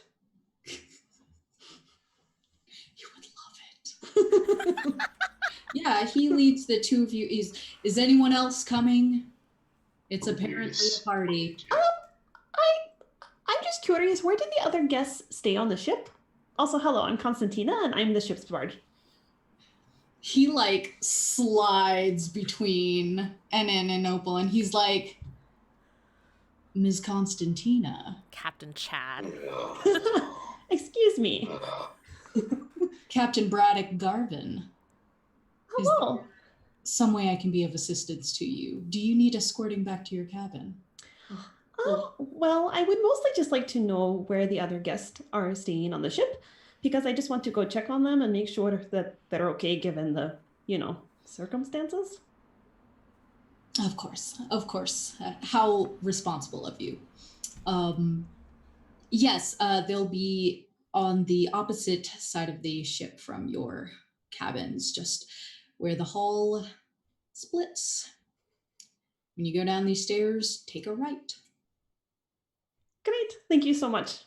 You are incredibly welcome. And I want you to know that you should feel safe and comfortable seeing me for any reason. Oh, thank you so much. I may take you up on that offer sometime. Do you like music? I love music. Okay, well, that is good to know. A private concert. It sounds fascinating. Sundown?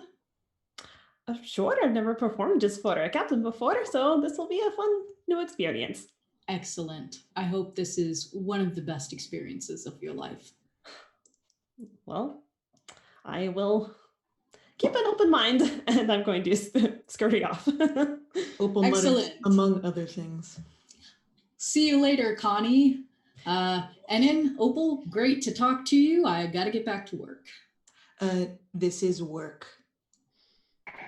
Captain, there's something aboard the ship, something below decks. Something malevolent. Maybe more so than you.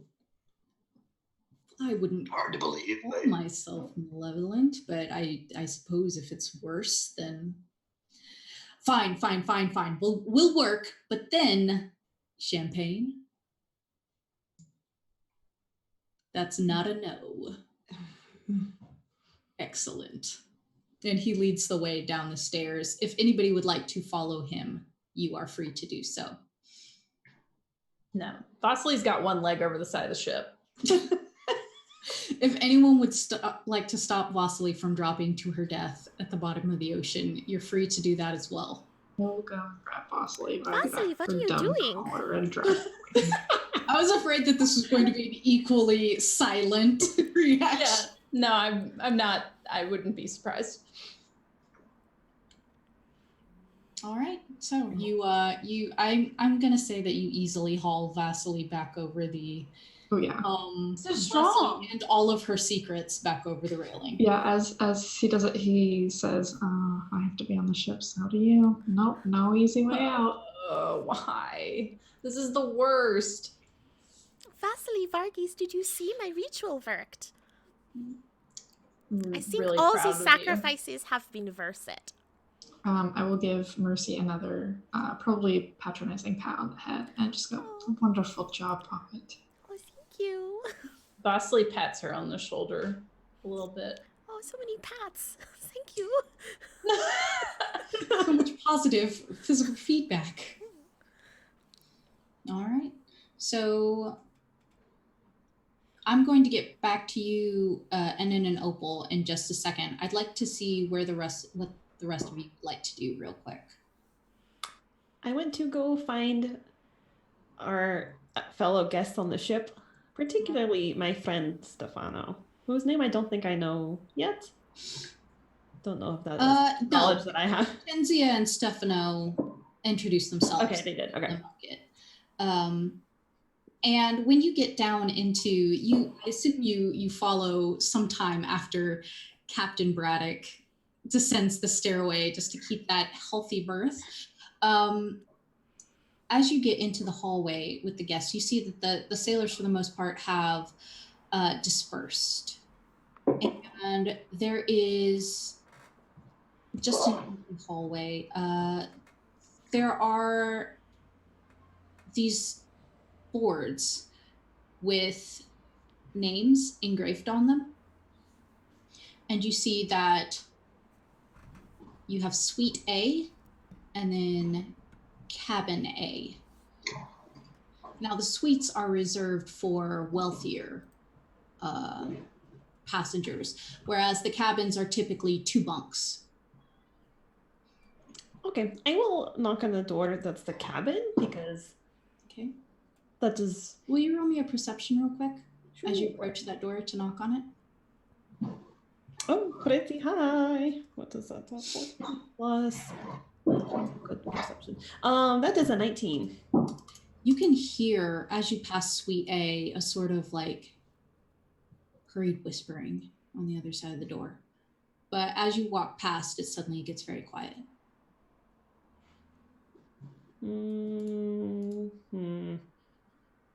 Okay.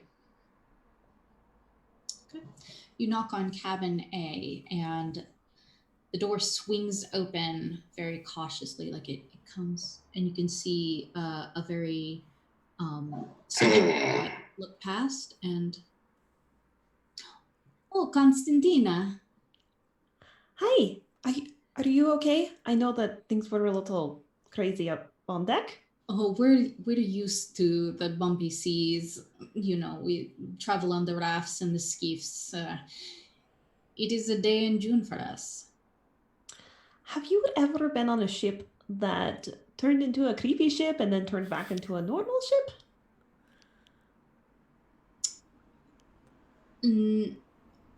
No. Is that relevant? Can I come in for a second? Certainly. Stefano, please put your shirt on. We're not at home. We have guests. You're fine. I don't... No need to, pep yourself up for me. He is a child. And Vincenzia will open the door for you, and her older teenage son, Stefano, is sort of just like sitting on the mattress of one of the bunks and sort of lounging. You can see that she has sewing set to the side where she was likely what is the word I'm looking for? Patching some of his clothing. As you enter this bunk, you can see that there isn't a lot of luggage, but there is an elaborately carved chest. You, as a Vistani, would recognize this as a wedding chest. Oh, that is a beautiful chest.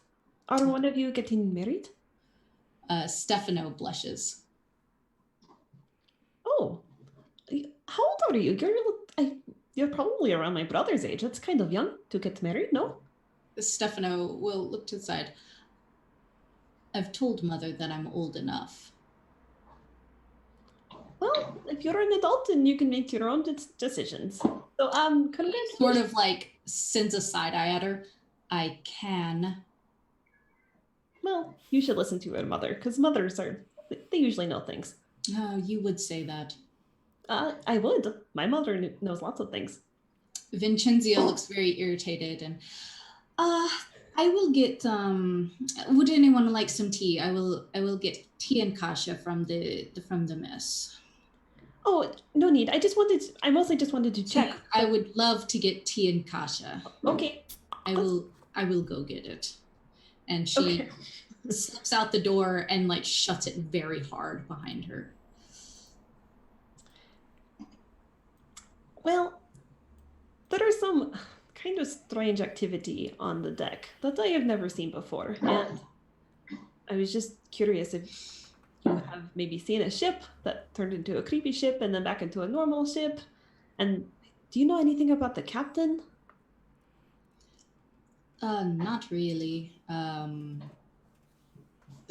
He wasn't there when we signed our papers, and he wasn't there to offer us a spot on the ship. He's sort of, I don't really know what a captain does with a ship this large, really.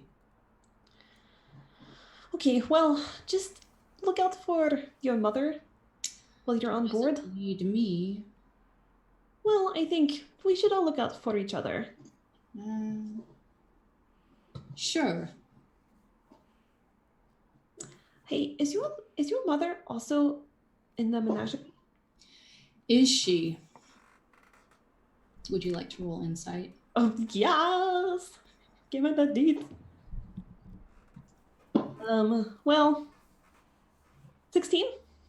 16 is enough to tell you that, yeah, he's being truthful. She is in the menagerie, and he is not super enthusiastic about it.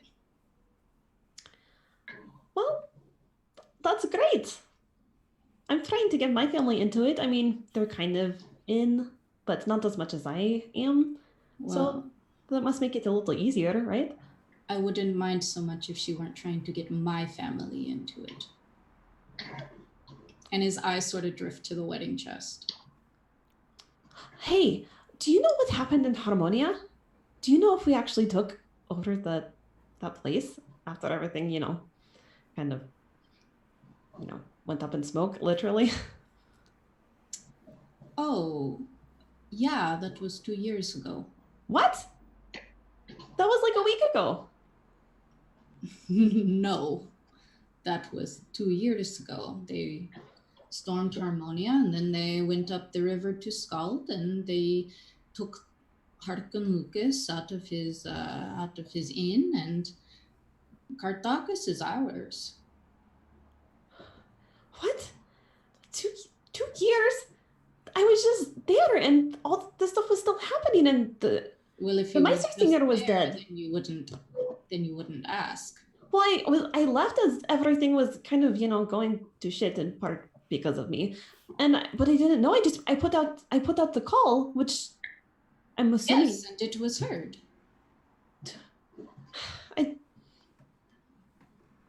I don't understand how it's been 2 years. Something. I need to go to check on my friends. I will be back. I know your mother. I'll come back. I know she's going to get food, but I need to go. Of course, yeah. I'll be back. Yes, of course. Watch out for your mother. I mean it. Ugh. Be a good boy. Ugh. I give him. I like to think I still have some candies from when I went to the bazaar. Yeah, even though he's like clearly an 18-year-old man, he takes them. That's fine. That is how old my brother is, so I know how He these. very begrudgingly takes them. Yeah, I mean it. Be good to your mother. Someday you won't have her, and you will be sad about it. And then I. My brother, jeez. I will. Yeah, I need to go find the others immediately. Okay. Bosley, Vargas, Mercy. I feel like while that was happening, Mercy's riding high from having a ritual that like actually worked and had like clear results tied exactly to her ritual. Definitely not someone else interfering. So she's a little bit goofy, and she's like throwing her arms around Vasily and like playing with your little frilly horns and stuff. And she's like, Vasily, you seem so grumpy, but we just want to fight. Are you okay? Yeah, I don't like the ocean. I don't like boats. Are you feeling sick? In a way, yes. Oh, you should eat some of the licorice I got you, unless it fell. While we were being attacked, or when there's a sheep, became a ghost sheep, and now it's a normal sheep. No, that's true. She reaches into her pocket and pulls out the licorice, which she has kept very safe, and she offers a piece to Mercy. Oh, gross! No, thank you. Oh, But Opal got me these vanilla peppermints. that's great. I'm happy for you. And she just like eats the licorice. You hear a squawk over your shoulder, and then like a little snaky hand like comes for the licorice. She just smacks it immediately without even like needing to look. Just, Mother, where have you been? I was hiding. Hiding in your laboratory? Yes. I need to use that, by the way. I don't like when this ship gets spooky. You can have a peppermint. I prefer the licorice. That's rude. That's rude, but okay. He sort of like, he sidles over to Vasily when she says that, like. Vasily begrudgingly hands him a licorice and says again, I need to use your lab. He opens his like fleshy beak wide and lays the entire licorice inside of it. And you can see him sort of like work his like throat a little bit, and he swallows it whole. Oh, does he have like a crop like a bird? He just like tilts his head all the way back and just like straight down. Well, Cece's nice. But Vasily, you would never guess who's on the ship. I feel like I've seen him. I guess you don't know so many people. Ingrid Wagner from university. What is she doing here? She doesn't even go here. I don't know what she is doing here, but she tried to make me carry her bag, and then another passenger threw it in the water, and it sank, and I was very worried, but they said it would be okay, and we would get it back. I don't think we have. That's fine. She's the worst. She's super mean. Do you remember how poorly she treated all of us? Well, she wasn't very nice, but she's very smart, and she was the leader of our sorority, and do you think she would be proud of me for doing the ritual and making the zombies go off the sheep? We should go tell her. We should go tell her while I'm still covered in blood. Let's just assume that she'd be proud of you. It's pretty late. She's probably asleep. Why don't you write her a letter, and we'll, give it to me, and I'll give it to her later. Can I link my arm with Mercy and be like, yes, let's go gloat? Yeah. Vasily Vargas wants to gloat. As you link your arm with Mercy, you could feel something plucking at your sleeve as Nicodemus starts looking for more candy. Oh, I don't think I have any candy. I'll motion for Vasily. Yeah, it's a very like disappointed squawk. You like take care of this. Come get your child. Come get your mans. Come gloat with us, Vasily. Yeah. Okay, fine. Or you could come with me to my laboratory. Vasily kind of stumbles a little bit. Mother, we could science.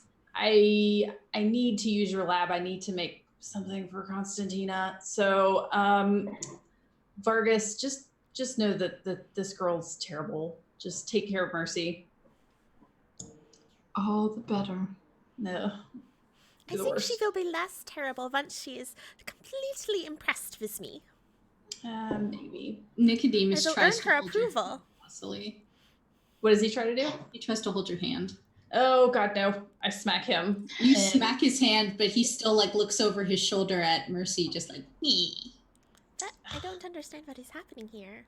Come on, number 5. And she hands him a licorice. And she's like, take me to your lab. I need to science. Oh God, stop that. Chew. We've talked about this. You need to chew. Mother, you didn't give me teeth. I fixed it with the next one. It's true.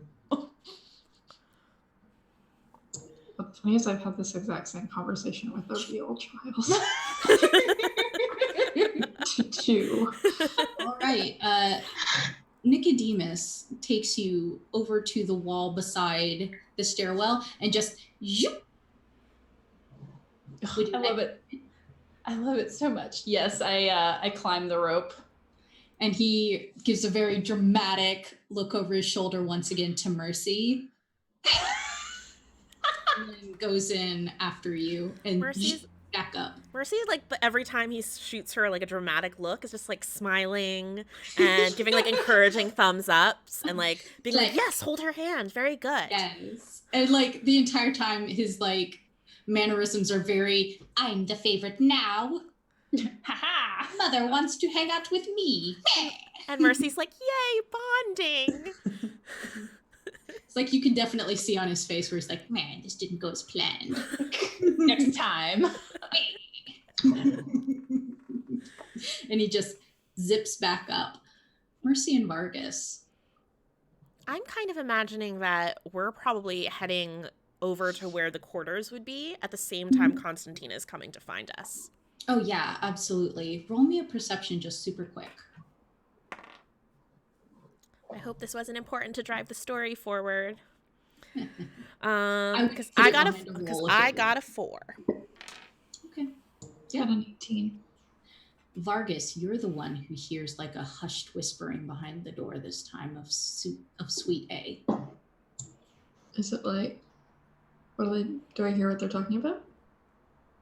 Would you like to get closer to the door? Yeah, I would. I pull on like Mercy's arm and I like nod towards the door and then I like do this. Now, you two know that there are only 3 passengers on this whole ship. You don't know that Vincenzia and Stefano are in cabin A. So it's a toss-up as to who could be in this cabin. And as you press your ear to the door, you can hear this sort of feminine voice behind it, just like, oh, no, I don't think that she knows. Well, no, of course not. Of course, I'll just keep it safe, yeah. Well, of course, no, I'm not stupid. I was valedictorian. Vargas, it's rude to spy. Vargas, you don't hear anything else. When I hear the word valedictorian, I get like the sense of like, I need to take this person down a peg. Because I imagine that Vasily and Mercy have told me stories of like university and this favorite person, right? I don't know. You've been hanging out with them for 2 weeks. Or 2 years, apparently. 2 years. And also you stole my book and you've been like terrible. Terrible friend. Book, it's like, okay, first of all, I didn't know it was your diary. I thought it was a very...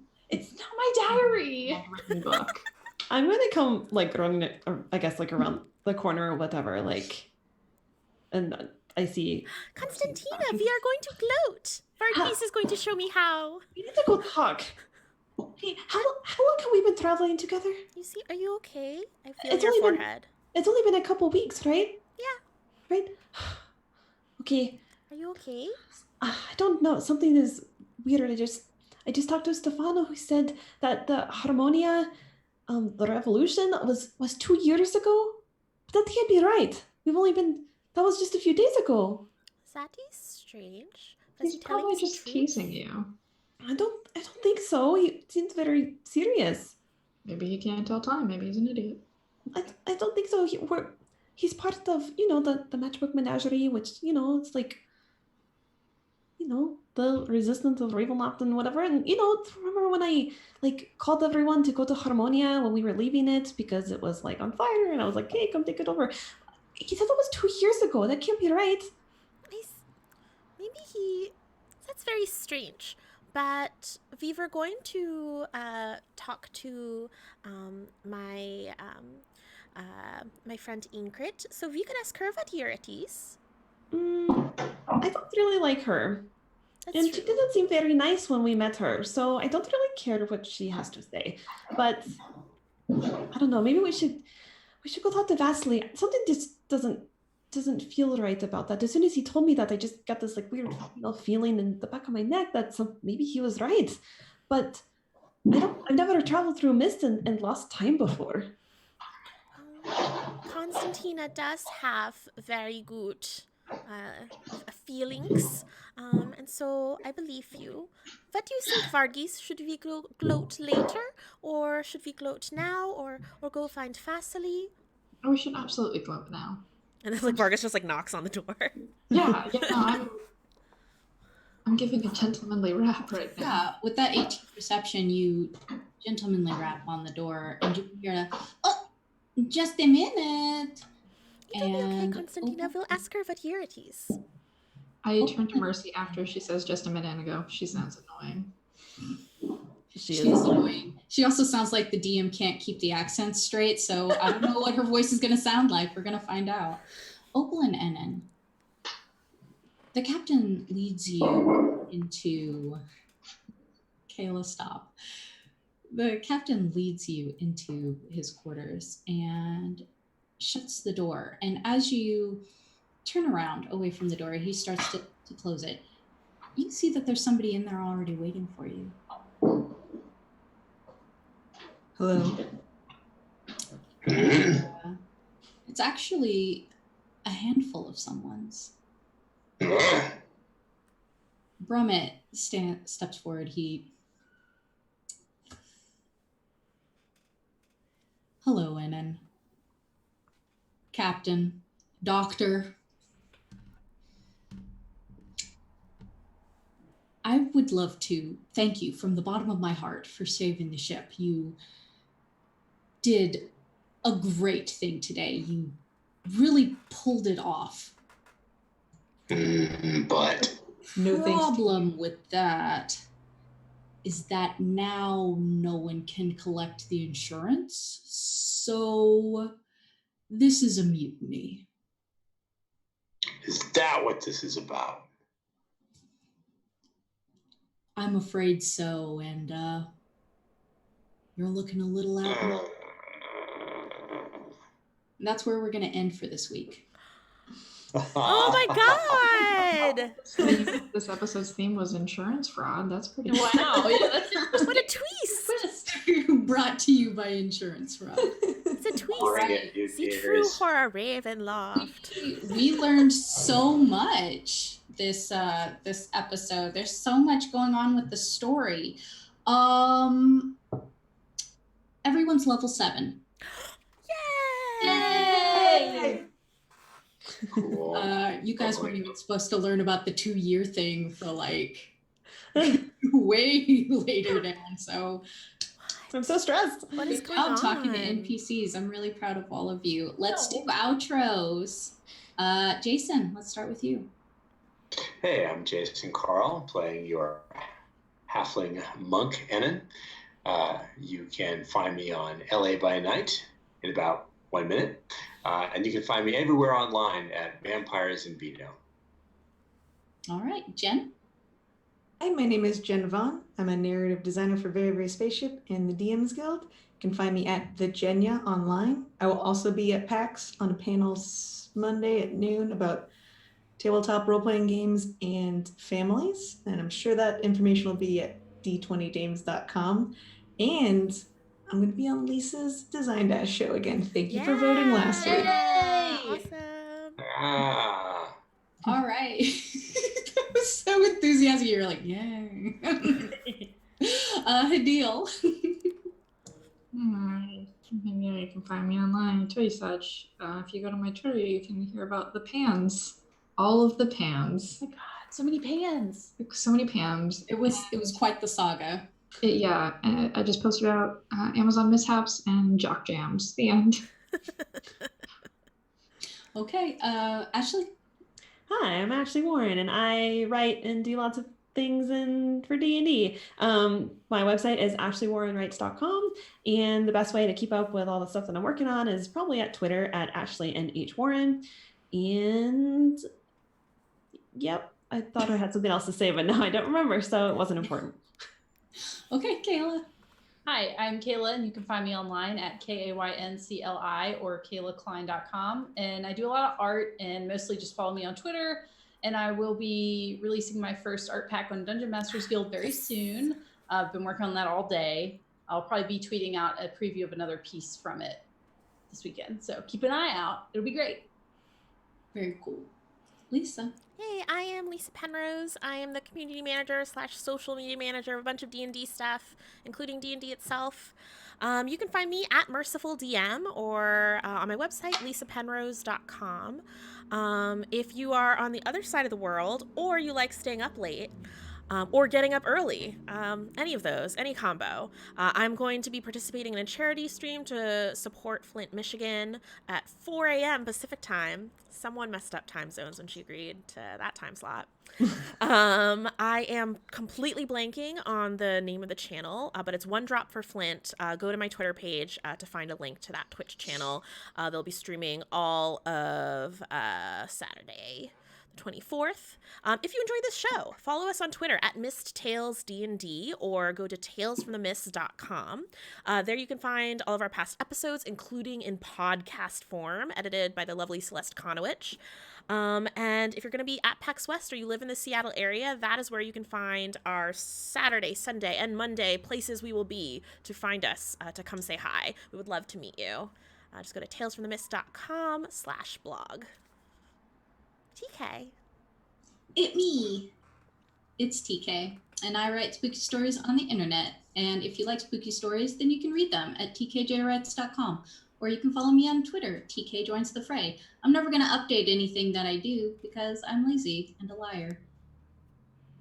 So we're not going to see you next week, but we will see you the week after. Thank you all for hanging out with us. We will see you in the mist. Sleep well, Mistwalkers. Our